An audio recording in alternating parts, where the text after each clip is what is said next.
Olá, boa noite a todos. Vamos começar mais uma live hoje, no horário de sempre, às 8h30.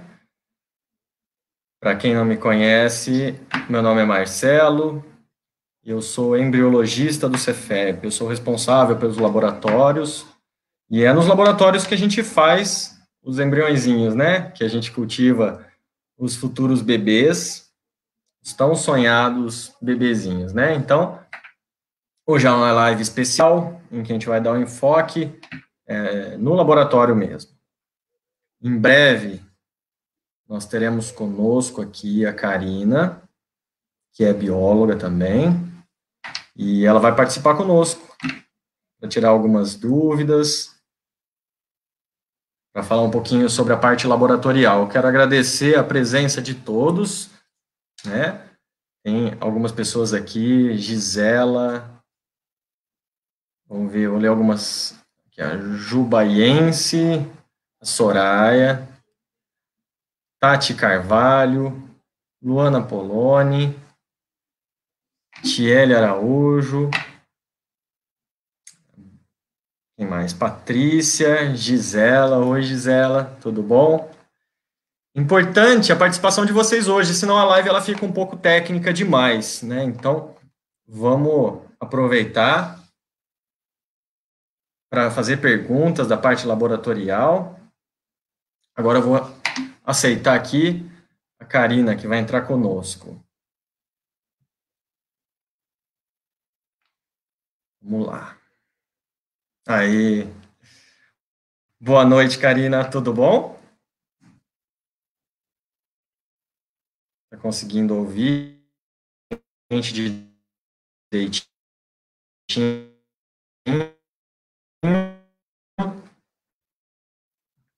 Fazer um...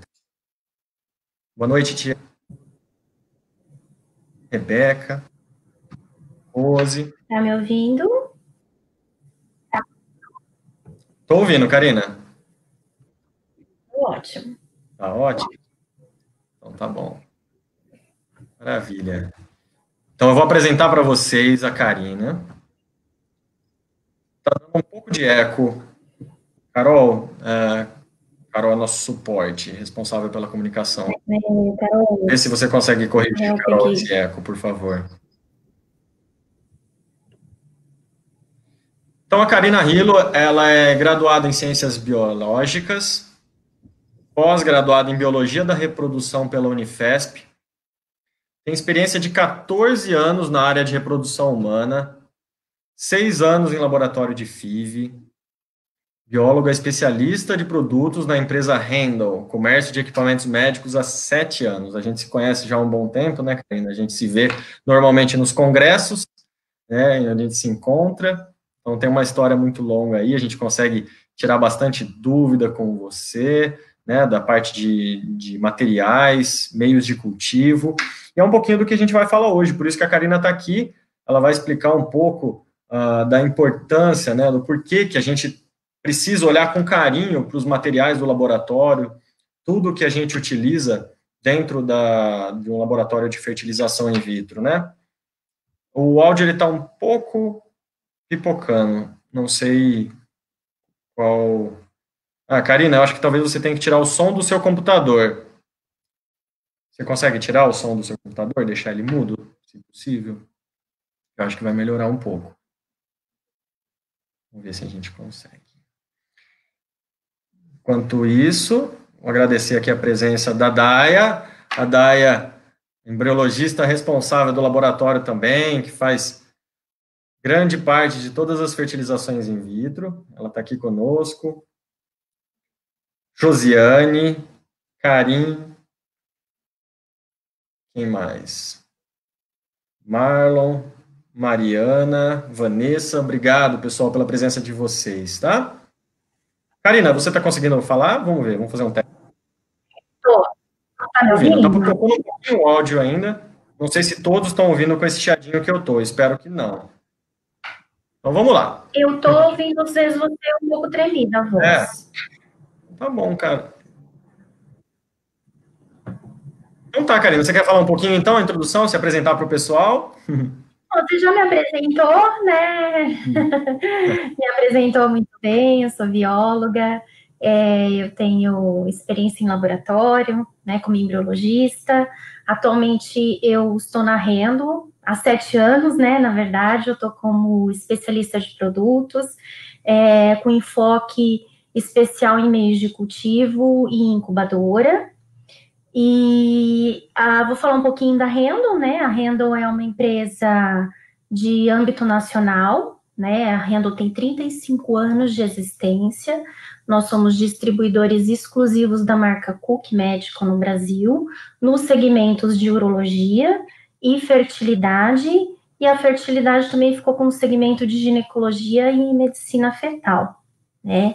A Cook Medical é uma empresa americana, norte-americana, com 57 anos de existência, mais de 16 mil produtos no seu portfólio, produtos da área médica, né, dispositivos médicos, em 41 linhas, dentre ortopedia, cardiologia, gastro, otorrino, enfim, todos os segmentos médicos, atendendo 135 países, com mais de 7 fábricas no mundo, né, de produtos de dispositivos médicos. E a Rendo, ela tem 2 sedes, né, de negócios, uma em Ribeirão Preto e outra em Salvador, só com os produtos de urologia.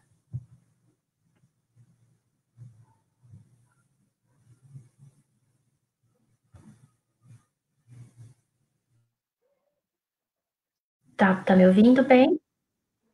Maravilha, Karina. Obrigado pela apresentação. É muito. Estou ouvindo, deu uma pipocadinha agora no final. É muito importante a gente ter uma empresa grande, né, uma empresa que tem uma boa logística para poder fornecer os materiais. Né? Então, na escolha, lá no laboratório, a gente pode, né, utilizar materiais de vários locais, né, de várias empresas diferentes. No começo era mais difícil, era mais limitado a compra de alguns meios de cultivo, por exemplo, tinham poucos fornecedores.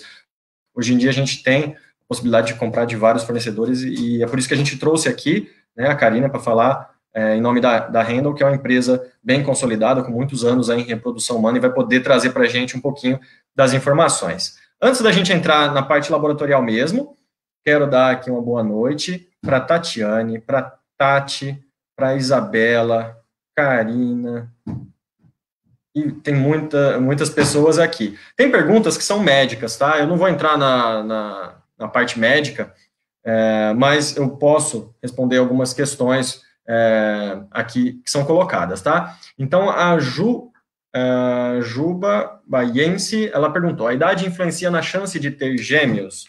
Na verdade, o que mais influencia na reprodução humana, para que a gente tenha a gestação múltipla, é a quantidade de embriões transferidos, né? E a idade a idade, ela, na verdade, ela proporciona uma chance maior de gravidez, né? Por conta do óvulo, da idade do óvulo. Então, no passado, a gente podia transferir um número limitado de embriões, né? Então, tinha mulher, às vezes, de 25 anos que recebia 3 embriões transferidos. E isso aumentava a chance de gravidez. Dessa época, no passado, a gente tem muitas mamães, que hoje as crianças já estão grandes, com mais de 2 bebês até, a gente tinha muito trigêmeos e tal.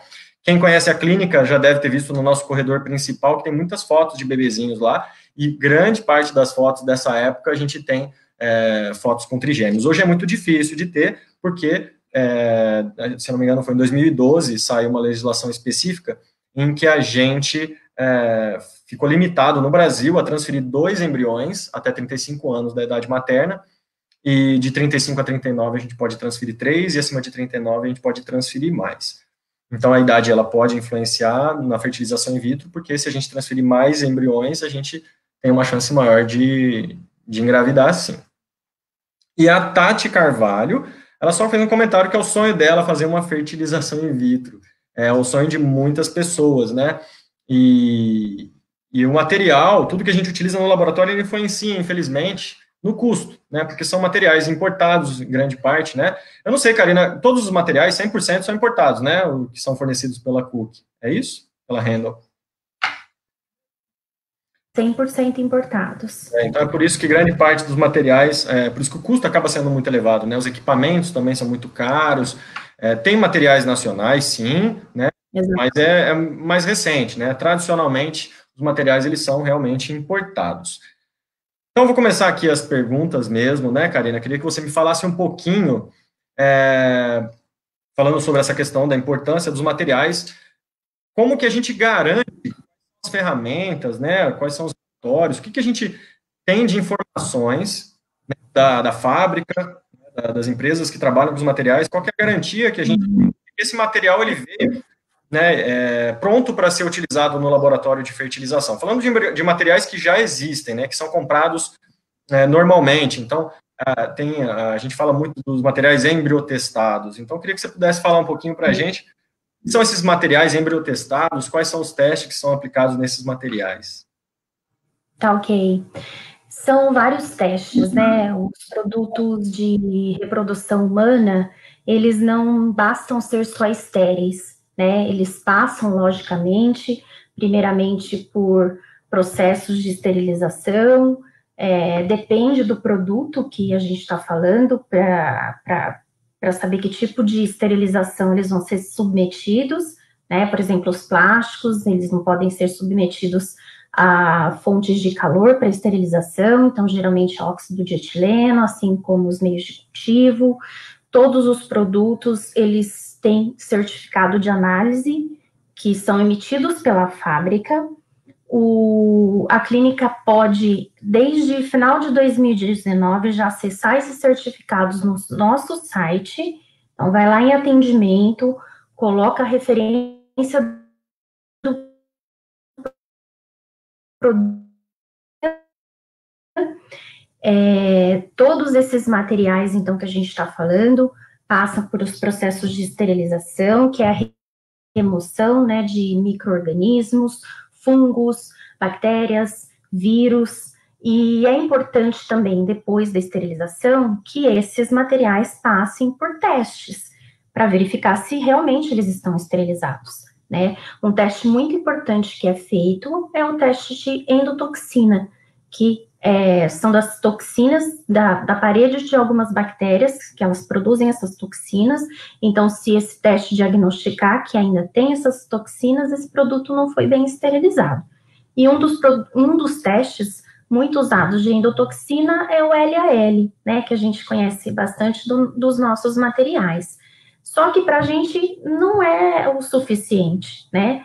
Logicamente, é muito importante esse teste, é importante para as indústrias farmacêuticas, para os hospitais, laboratórios de controle de qualidade, análise clínica, mas nós, reprodução humana, exigimos muito mais.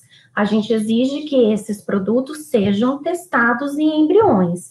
Embriões humanos? Não, né? Não podemos fazer pesquisa com embrião humano. Embriõezinhos de rato são testados para todos os materiais que são destinados à reprodução humana. Então, o cliente precisa exigir do seu fornecedor esses certificados para garantir que eles estão aptos para serem usados na reprodução humana. E, além disso, existem outros materiais que a gente pode citar aqui. O óleo mineral, por exemplo, é um produto que passa ainda mais por outros testes mais específicos.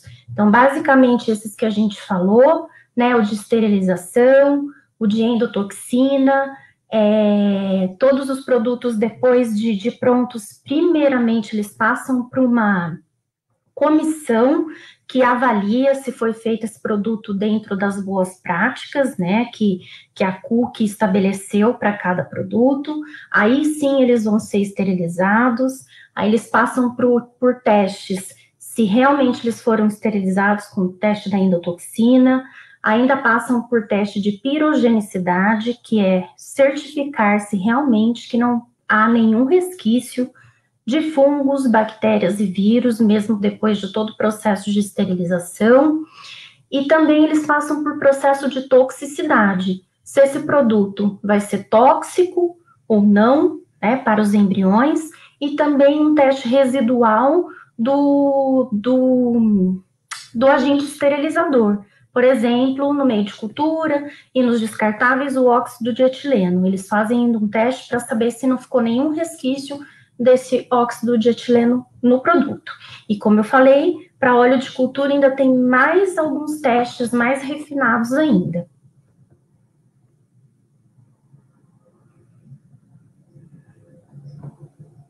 Aplicados, é um controle de qualidade muito rígido, para que a gente possa ter resultados consistentes e de qualidade, né?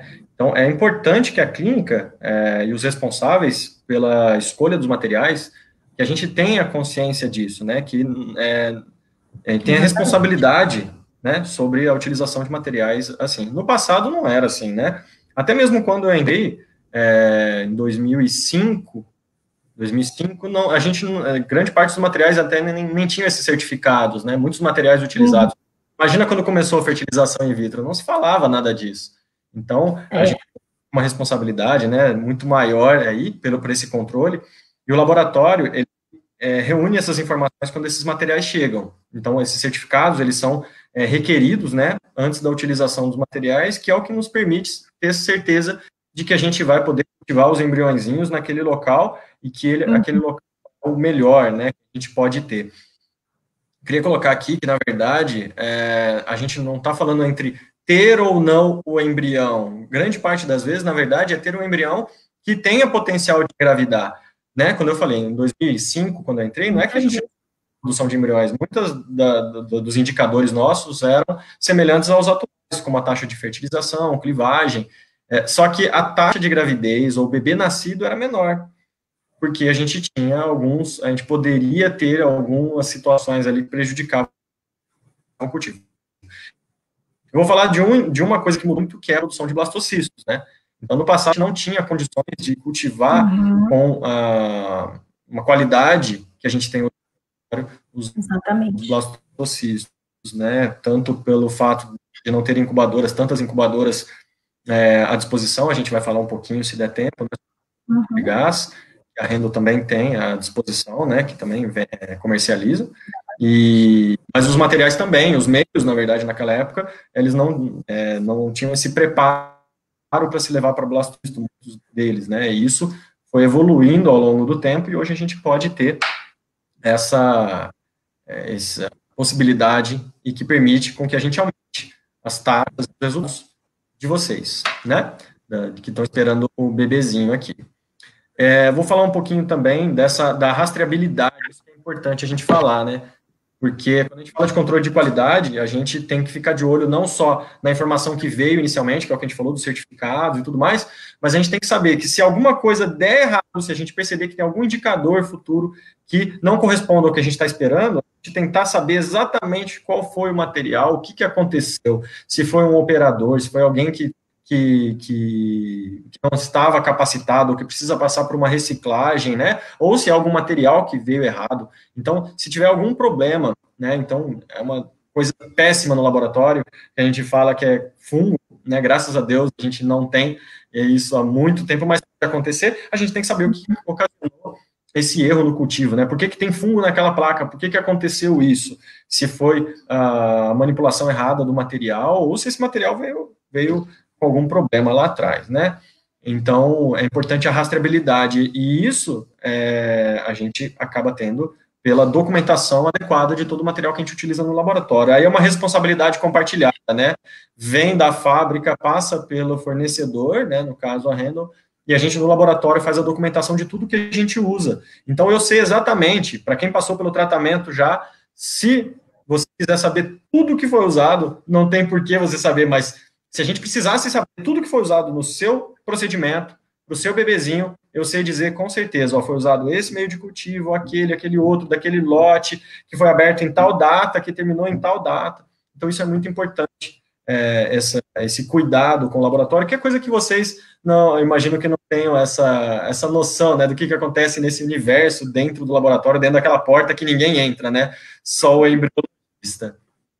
É verdade. Essa é uma pergunta, não é verdade, Karina?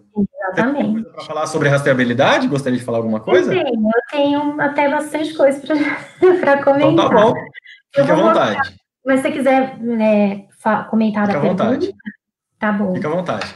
Vou mostrar aqui para vocês uma caixinha, essa caixinha do nosso óleo de cultura. Deixa eu tentar mostrar aqui para todo mundo. Não vai dar para vocês lerem, mas só para vocês verem que a gente tem todo produto, né, importado, precisa receber uma etiqueta de nacionalização antes de ser enviado para o cliente, porque precisa ter as instruções todas em português na embalagem do produto, tá? E nós temos a nossa rastreabilidade também. Nós temos um número chamado CIR, que ele também nos permite checar aonde foi parar esse material, para que cliente foi, o cliente recebeu qual produto, de qual lote, de cada validade. Nós também temos esse processo de rastreabilidade.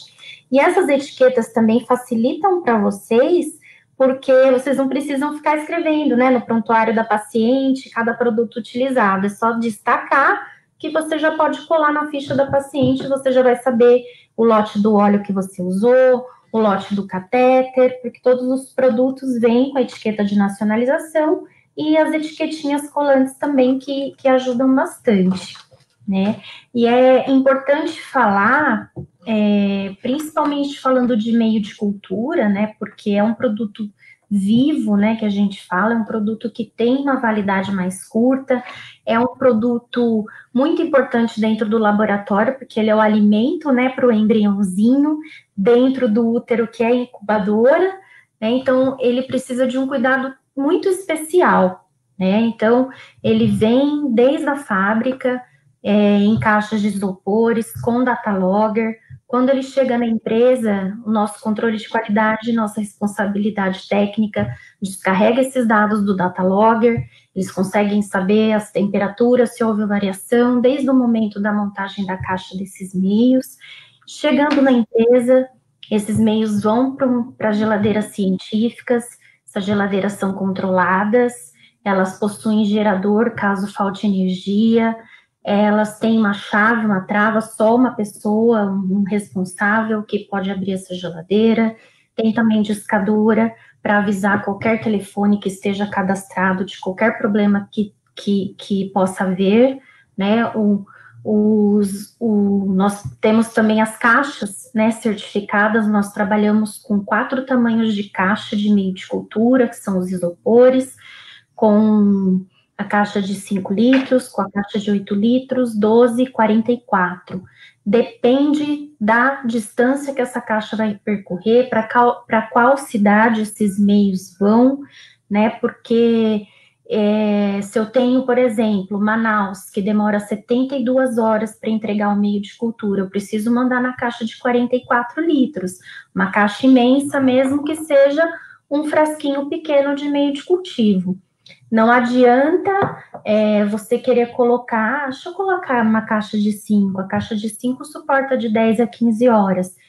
Vou colocar e vou encher de gelo. Não funciona dessa forma, né? Então, as empresas também precisam exigir dos seus fornecedores, as clínicas precisam exigir dos seus fornecedores o teste de rastreabilidade dessas caixas, né? Porque nós fizemos um teste com uma empresa que fez esses testes de temperatura num ambiente simulando temperaturas mais quentes no Nordeste, mais frias no Sul, e também nós simulamos em loco, em campo, no cliente.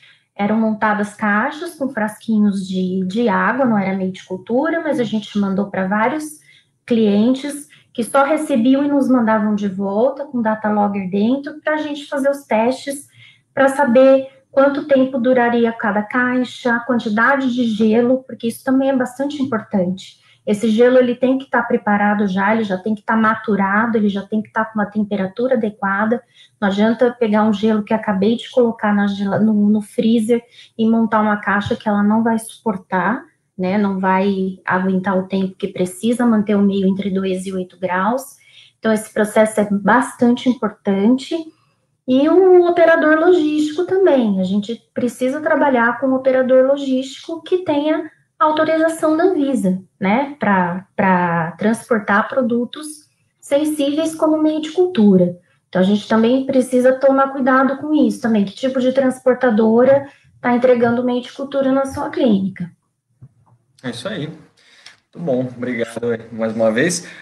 Grande parte das coisas que a Karina falou, né, desse cuidado, desse controle, elas são obrigatórias, né, então todos têm que fazer, mas tem coisas que não são obrigatórias, que a gente não consegue facilmente identificar se está sendo feito como deveria, e é por isso que há uma responsabilidade muito grande da clínica quanto do fornecedor em relação a isso.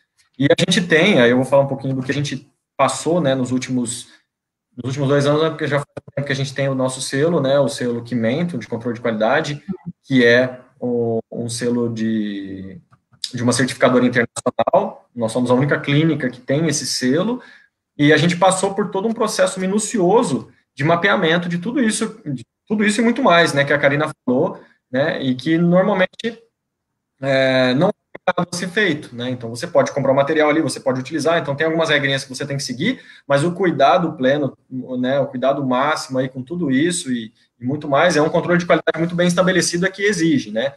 Então a gente passou por um processo muito legal de certificação que pôde sistematizar, documentar todo esse cuidado com os materiais. Eu vou aproveitar aqui, dar um oi para o pessoal, Alexandre Boldrin, Anelise Tardelli, Sandra. Gente, eu sei que o tema ali não é muito agradável assim a todos, né? Que é muito técnico, mas eu queria passar para vocês isso. Acho que é importante a gente ter de vez em quando esse tipo de conversa para vocês entenderem que o tratamento ele pode ser mais barato, o tratamento ele pode ser mais simples. Só que a gente precisa ter a gente precisa ter um investimento em cima disso, né? É uma das coisas que eu faço para o laboratório desde sempre. A gente precisa colocar tecnologia, a gente precisa investir mais no laboratório, porque uma gravidez, eu falo isso bastante, uma gravidez a mais importa. Você pode não ter, você fala assim, pô, mas uma em 100, não tem diferença estatística, mas pergunta para um de vocês aí, se você não tivesse um embriãozinho a mais, você não gostaria de ter, não gostaria de ter uma chance a mais de engravidar. Então, eu acho que é fundamental. A gente precisa ter um olhar realmente para utilizar o que tem de melhor, né, para entregar para vocês. É isso que a gente costuma fazer, é muito importante. Edma, Daiane, Gal, vou ver se tem alguma pergunta aqui. Quinho, Adriane, Adriele, outra embriologista nossa. O pessoal está stalkeando aqui, até a doutora Camila está com a gente. Pessoal, faz pergunta, brincando, ela está fora hoje. Mas ela está querendo entrar, ela está aqui só vigiando a gente. A Ludmila, o Rodrigo. Vamos ver se tem algumas perguntas aqui, ó. Quanto tempo demora todo o procedimento? A Tati Carvalho. O procedimento todo, desde a estimulação até a transferência embrionária, mais ou menos 1 mês, se for transferir a fresco, né? Mas tudo depende do que vai ser feito. A parte laboratorial, o cultivo embrionário, ele dura 7 dias. A gente prepara o material 2 dias antes da coleta, aí o desenho da coleta, aí tem o primeiro dia que é a fertilização, D2, D3, que às vezes a gente pode transferir ou congelar, e depende do que a gente conversar com a parte médica, decidir junto, né, se vai transferir, congelar ou não, ou levar para blastocisto, que vai aí até o 5º dia ou 7º dia, dependendo da situação, se a gente precisar biopsiar esse embrião e ele tiver um desenvolvimento um pouco mais lento, mas esse é o tempo do procedimento. E aí a gente pode congelar ou transferir, e se precisar transferir posteriormente esse embrião, aí é só fazer o preparo do endométrio e a gente transferir o embriãozinho. Congela e descongela posteriormente. Doutora Marina Barbosa, boa noite. Estava ruim, agora melhorou. Realmente ele estava com bastante chiado, né? Mas graças a Deus agora está melhorzinho aí. Eu fiquei bem para trás aqui nas perguntas. Vera, vamos ver se tem algum. Aqui. Como funciona o transporte e armazenamento de sêmen que tem nacional e internacional? Se pode perder esse sêmen. Não tem a ver com a parte de material de laboratório, mas a logística, ela é meio que semelhante, né? Você também tem que ter um controle de qualidade muito bem estabelecido, as transportadoras, elas têm que ser certificadas, também tem a rastreabilidade, né? Transportadora específica para esse material, e o risco de perder é muito baixo, justamente porque tem que ter uma fiscalização muito próxima, né? Tem muito material que ele vem com o próprio operador, a pessoa, o transporte ele é feito com uma pessoa, né? A pessoa mesmo é responsável por pegar e entregar no local. Então, não tem muita preocupação em relação a isso, não. Tá? Mas é importante que tenha um transporte, e esse transporte é caro, né? Quem passou pelo processo de transporte de material biológico, eu sei que é chato, mas tem gente que às vezes dentro de Ribeirão faz esse transporte, né, de uma clínica para outra, e às vezes o custo é caro. Você fala, pô, mas vai daqui ali, são 3 quarteirões, né? Poderia transportar no meu carro, mas não é assim que funciona. Realmente tem um transporte especial para esse tipo de amostra. Exatamente. Zilene, Ritinha, vamos ver o que mais. Uma clínica, a Soraya colocou, uma clínica comprometida enxerga valor e qualidade dos materiais, sem dúvida. Parabéns pela iniciativa. Agora, se tem no Facebook alguma coisa aqui. Foi colocado aqui pelo Lucimar Rodrigues, tenho 49 anos, ainda tenho a possibilidade de fazer fertilização? Tem que passar por uma avaliação média, né? Não tem como a gente falar exatamente se tem como fazer o tratamento ou não. Então, aqui nos materiais. Karina, eu queria que você falasse um pouquinho quais são os materiais.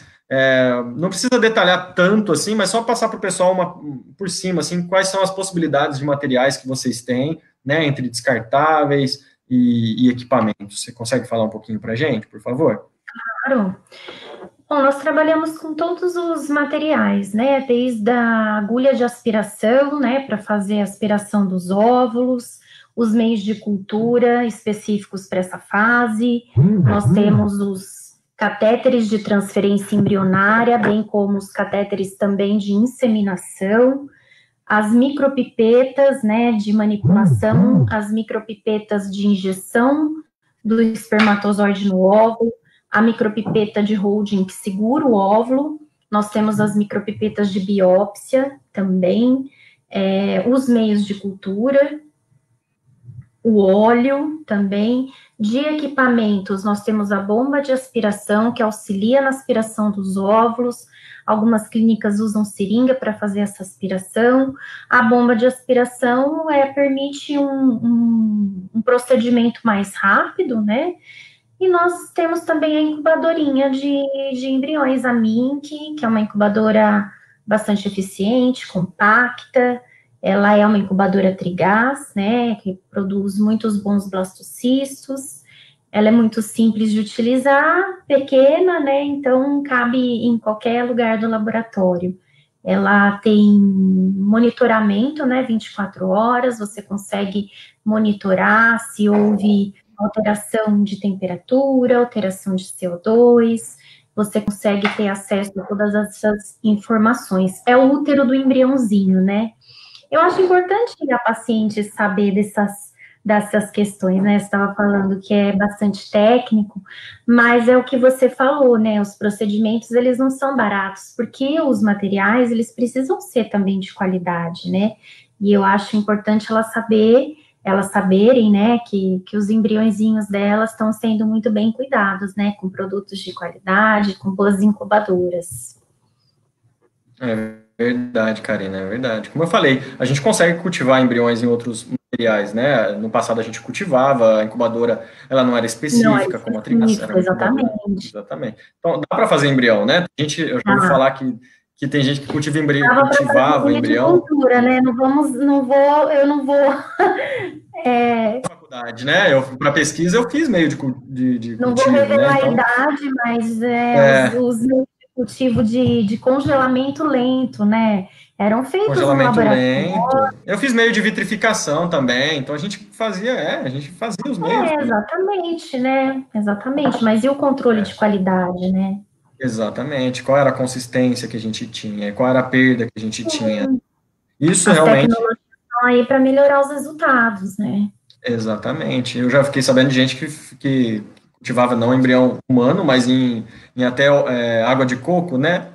Se vocês pegarem na internet, é verdade. Se vocês pegarem na internet, tem a incubadora que a Louise Brown foi cultivada, né? Vocês vão ver que é um carro, né? É verdade. Você viu? Exatamente. Interessante. Então, imagina o que a gente tem de tecnologia hoje, o que isso não evoluiu. A incubadora, essa incubadora, que não é a Trigás, era uma incubadora de cultivo celular comum, que foi adaptada. Biologia, sim. Exatamente, foi adaptada para o cultivo embrionário. E desenvolve. Exatamente. Mas a Trigás, ela possibilita um resultado muito melhor para o cultivo de blastocisto, que hoje não tem ninguém que não fala sobre isso, né? É um processo Exatamente. de evolução do laboratório. Teve muita gente que foi contra, né, Karina? Falava, não, é D3, é D3, D3. Em vários congressos a gente ouviu falar, não, houve uma resistência muito grande. Eu acho que hoje não tem mais uma clínica que não faça blastocisto, né, Karina? Você sabe disso? Eu desconheço. Eu desconheço. As clínicas, elas fazem boa parte, né? Às vezes 50-50, isso depende, né? É uma situação individualizada, né? Mas a incubadora Trigás, ela veio realmente para dar um boom, né, assim, nos resultados, até porque ela trabalha com baixa tensão de oxigênio, que é o que o embriãozinho encontra fisiologicamente, né, no útero e nas trompas. Então, fisiologicamente, é o que ele estaria habituado. Então, a gente tem que tentar mimetizar o máximo possível, né, como você falou, essas incubadoras grandes, né, que parecem geladeiras, elas servem muito bem, mas no começo elas foram desenvolvidas para microbiologia, né, não para desenvolvimento embrionário. Hoje em dia as incubadoras são feitas pensadas, né, a MINC, por exemplo, foi pensada por embriologistas e engenheiros da PUC, né, para ser uma incubadora simples de utilizar, já com cilindro com os 3 gases também para facilitar, né, a manipulação. Então, a baixa tensão de oxigênio realmente ela veio para melhorar muito a qualidade dos blastocistos. Verdade. Acho que é importante a gente falar, no passado a gente, nos congressos falava-se bastante, hoje em dia a gente não tem mais isso como, como tema mais, mas o que é o meio único, meio sequencial, né, e o que a CUC tem para oferecer? Na verdade, o meio único é o meio, nada difere de todos os outros procedimentos. Você precisa de um meio para aspirar óvulo, um meio para lavar gametas, um meio para imobilizar os espermatozoides para injetar. Então, exatamente tudo igual. O que muda é o cultivo embrionário, né, nos estágios até D3 ou até D5, que no meio único ele vai ficar num único tipo de meio, do começo ao fim, e no meio sequencial ele vai respeitar uma sequência, ele vai tem um meio até o 3º dia de desenvolvimento, se esse embriãozinho for passar por uma cultura estendida, tem que trocar para o meio de blastocisto nesse 3º dia até o 5º, 6º dia que esse embriãozinho vai ficar. A CUC só trabalha no momento, né, com meio de cultura sequencial. Eles, assim, várias linhas, né, diferem do meio único, que o embriãozinho pegaria tudo que ele necessita, né, do meio de cultivo, para o seu desenvolvimento, né, até estágio de blastocisto, e o meio sequencial trabalha na perspectiva de que fisiologicamente é mais parecido com a situação que o embrião passa no trato reprodutivo feminino, né, porque ele tem uma concentração de componentes para se alimentar na trompa, no começo do seu desenvolvimento, né, no seu primórdio de desenvolvimento. Quando ele vai para o útero, no estágio de blastocisto para se implantar, ele recebe os mesmos componentes, mas em concentrações diferentes. Daí que surgiu, né, a fórmula do meio sequencial. E a CUC acredita nessa fisiologia, hoje ela mantém, né, no seu portfólio só meio sequencial. Mas aí tem essas duas vertentes, né, de que os dois meios, eu acho que depende do protocolo, né, de cada clínica, o que serve para cada um, né, enfim.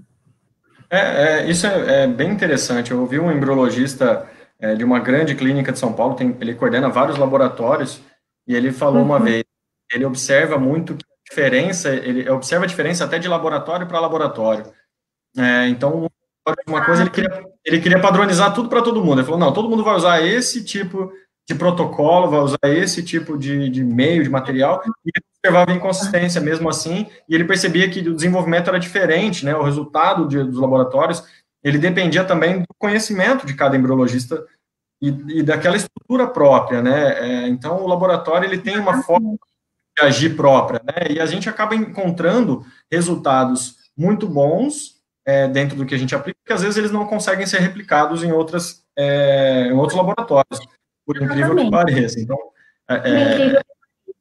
Exatamente. Então, requer aí um acompanhamento do que a gente utiliza, e toda substituição de material dentro do laboratório, ele não pode acontecer revelia, né? Então, a gente não pega algo... É difícil você implementar algo novo no laboratório, né? É uma dificuldade até que as empresas têm de convencer, né, Karina, os embriologistas de mudarem o que eles já fazem normalmente, porque a gente não quer... E ainda a gente tem que trocar um material, tem que observar, fazer um comparativo para ver se realmente a gente teve alguma mudança positiva com o material. Muita coisa de uma vez só, né? Porque você não sabe, Exatamente. você não tem parâmetros, né?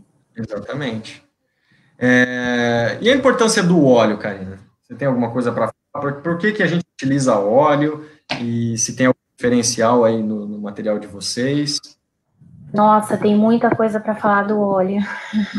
O óleo, né, de uma forma geral, ele serve para proteger o embrião, né? Ele forma uma barreira, todos os embriõezinhos, né, ficam em cultivo, em placas, mas não é só no cultivo que é usado o óleo, né? Então, assim, basicamente, em quase todos os procedimentos, né? Na aspiração dos óvulos, né? Na lavagem dos óvulos, você tem uma placa com óleo, às vezes para fazer a denudação, né? O biólogo coloca óleo, para ICSI coloca óleo, enfim, é o produto mais utilizado, né? Dentro do laboratório.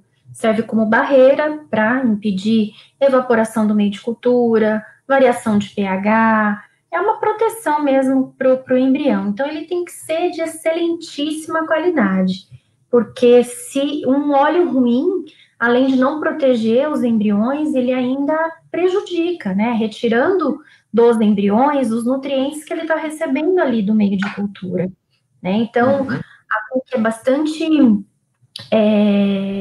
segura, né, em dizer que a gente oferece um óleo de excelente qualidade, desde a fonte, né, que a CUC busca para esse óleo de cultura, até o processo de enviar para o cliente, porque a gente tem um problema, né, na verdade, uma questão intrínseca, né, de todo o óleo, que é a peroxidase, né, que já faz parte da natureza do produto e das suas composições químicas, que ele pode sofrer uma peroxidação, né? A peroxidase é uma enzima que aumenta a oxidação do produto, ou seja, aumenta a sua degradação. Então, o que faz aumentar a peroxidase num óleo?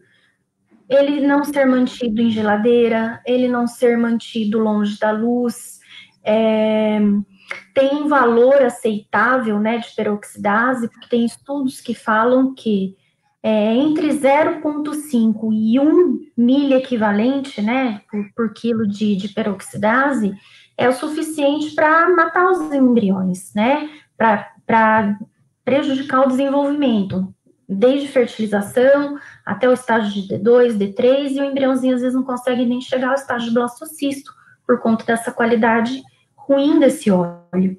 E a CUC ela é bem categórica nesse sentido de cuidar muito da questão da peroxidase, porque o máximo que ela aceita é 0,01, menos do que 0,01 de peroxidase, né, para garantir um óleo de qualidade. Ele já vem numa caixinha, né, que você já guarda ela assim, uma caixinha protegida da luz, e na geladeira. Importante dizer que ele vem 2 frasquinhos de 50 ml, ou seja, quanto menor o frasco, melhor, porque você usa, não fica muito tempo aberto, aumentando, né, essa oxidação. E é importante a gente requerer esse certificado de análise do fornecedor para checar o nível de peroxidase que ele acha que é o ideal para se trabalhar, né, porque é bastante importante. A CUC cuida disso com muito carinho, e eu posso receber um óleo de cultivo em temperatura ambiente e guardar na geladeira? Olha, assim, esse óleo ele precisa estar refrigerado e protegido da luz desde o momento que ele sai do lugar onde ele foi envasado, né? Então, ele precisa passar por esses processos e ser manipulado em salas já refrigeradas, ser transportado, refrigerado, chegar na renda, ir para a geladeira, ir refrigerado para o cliente, que tem que chegar na clínica e guardar também na geladeira. Então, é todo um processo desde a saída da fábrica, né? Então, é importante manter dentro da caixa por conta da incidência de luz, que pode prejudicar também a qualidade. Então, além de todos aqueles testes que a gente já falou, de esterilidade, de teste em embriõezinhos, o óleo também apresenta esse teste de peroxidase. É um valor, né, mínimo do mínimo aceitável que vem no certificado de análise do produto. Perfeito. Legal. Queria ver se você pode falar um pouquinho também, Karine, como é que é o processo de inovação, né? Como é que funciona lá atrás? Então, antes da gente ter um produto pronto, como é que funciona que ele entre no mercado? Como que é desenvolvido isso? É fácil, não é? Demorado? Você tem alguma coisa para falar sobre isso? É bastante demorado o processo, né? Porque o produto, quando ele é desenvolvido, ele passa por vários testes, né? Inclusive, se o produto vai produzir genotoxicidade, se ele vai passar alguma toxicidade para as linhagens dessa célula, né? Para as linhagens desse embrião. Então, leva tempo, né? Leva tempo todos os estudos para colocar um produto no mercado. Nós também, aqui, né, nossos órgãos anuentes, aqui a Anvisa, por exemplo, para o meio de culturas, a gente chega a ter um ano e meio, 2 anos, para conseguir fazer o registro, por exemplo, né, porque precisa técnicos da Anvisa visitarem a fábrica do produto, checar se tem BPF, né, Manual de Boas Práticas. Então, assim, o processo é lento. O processo até chegar no Brasil e ser disponibilizado demora um tempo, sim. É verdade. Pessoal, vocês veem que não é simplesmente ter um laboratório, né? É todo um cuidado muito grande que a gente tem para que a gente tenha resultados importantes. Requer muito conhecimento, requer mão de obra qualificada, requer experiência também, né? Então, a gente acaba conhecendo muito do que a gente faz lá dentro, acaba aprendendo muito com tudo isso. Então, é fundamental que a clínica tenha esses pilares, né? Então, por isso que a gente está trazendo aqui para vocês, né? Estamos falando um pouquinho sobre esse tema tão importante para vocês se aproximarem um pouquinho da realidade do laboratório, né? Todo esse controle de qualidade, a escolha dos materiais, como é que eles surgem. E então, acho que é isso. Quero ver se tem mais alguma pergunta aqui. Pessoas ainda que chegaram por último que eu não dei oi. Eu peço desculpas aí se eu não falei todo mundo. Tem o Fábio Magalhães. Tem algumas pessoas aqui, eu acabei me perdendo na rolagem, mas eu não vi mais nenhuma pergunta. Tem uma pergunta sobre a zoospermia. Sim, ele falou para a gente falar sobre a zoospermia, né? O Fabiano Teodoro. Bom, na verdade eu não sei exatamente o que falar sobre a zoospermia, né? Muito assunto.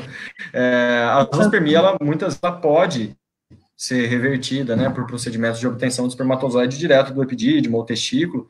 Então, não necessariamente um resultado do programa em que não são encontrados espermatozoides, ele vai determinar que você não possa ser pai, né? Tem que ser feita uma avaliação clínica, passar pelo médico, verificar se há necessidade, se há a possibilidade da gente realizar um PESA, um teste de biópsia testicular ou um PESA, e esse procedimento ele pode, em vários casos aí, a gente pode encontrar espermatozoides.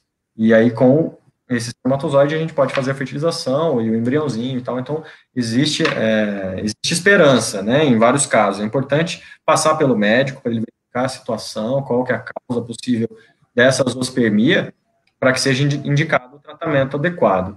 Agora, tem muitos casos em que, mesmo passando pelo procedimento, né, cirúrgico, os espermatozoides eles não são encontrados, e para esses casos ainda existem os bancos, né, de células, os bancos de sêmen, que podem ser utilizados para a escolha de doadores e ainda assim alcançar a paternidade, a maternidade, passar pelo processo de gravidez.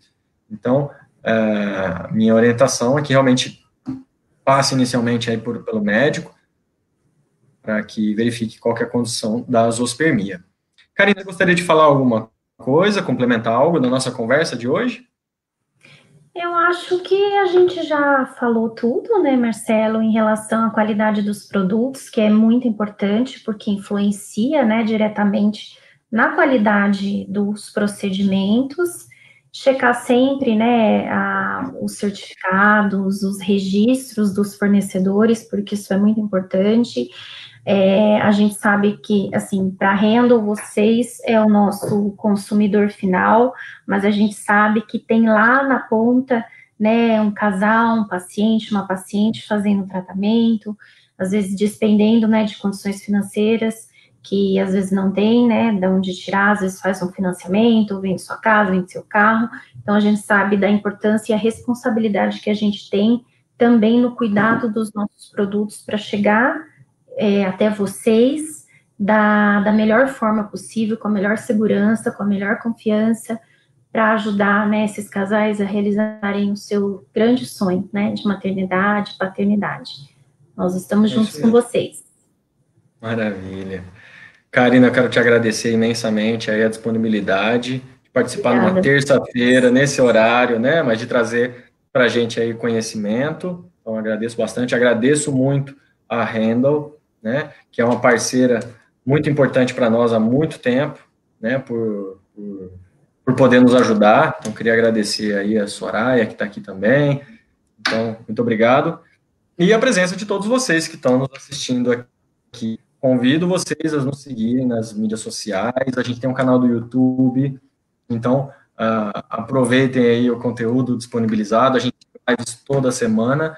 Na terça-feira, a gente tem a live aberta, que é essa que a gente está fazendo aqui, que é para todas as pessoas que tiverem interesse em saber um pouco mais. E às quintas-feiras, aí depende de um cronograma próprio nosso que a gente divulga com antecedência para os pacientes, né? Que a gente faz uma live fechada para quem já é paciente do Cefep, tá bom? Então, acho que a gente vai ficar por aqui. Obrigado, viu, Karina? A oportunidade de participar com vocês, ficou à disposição. Tá certo. E eu estou à disposição de todos vocês aí, se vocês quiserem perguntar depois por e-mail, onde vocês quiserem, eu estou à disposição, tá bom? Para tirar todas as dúvidas. Boa noite a todos. Obrigada, boa noite. Tchau. Tchau, tchau.